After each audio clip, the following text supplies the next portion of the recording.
Hi there! Today we are going to be learning about prepositions of place. Remember to repeat the words after me and see if you can remember them. On. In. Under.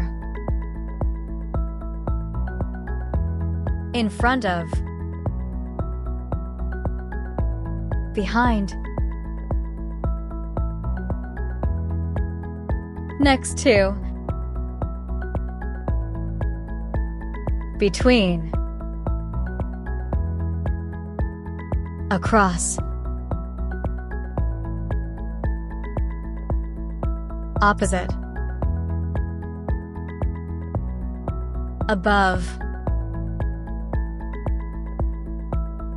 Below. On. In. Under. In front of. Opposite.